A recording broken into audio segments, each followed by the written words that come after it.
At hindi pa man nagsisimula ang panahon ng eleksyon, may humaharang na sa napipintong pagkandidato ng dating artistang si Juan Mig Bondoc. Maugong ang balitang tatakbo siya bilang congressman sa ikalawang distrito ng Bataan. Pero ayon kay dating Mariveles Mayor Oscar de los Reyes, nakahanda na ang kanyang petisyon para disqualify ang pagtakbo ng dating aktor.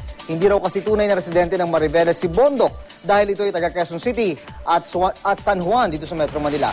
Pero gate ni Bondoc, bata pa siya, madalas na siyang pumupunta sa bahay ng ama sa Porto del Sol sa Mariveles. Pinarenovate din daw niya ang bahay nila dahil doon na niya balak manirahan.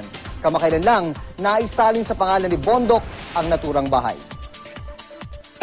Lulukuhin na nila yung hindi na nakararaming mamamayan ng bayang dinatnan nila at sasabihin nilang sila taga rito. Ngayon, wala naman silang roots dito. Yun ang number one.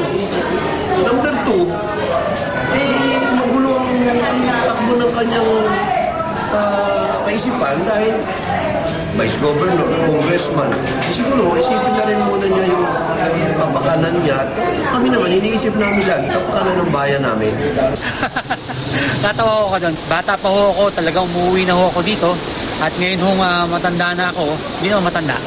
Bata pa rin. Pero naisip-isip ko na muling bumalik dito sa Mariveles.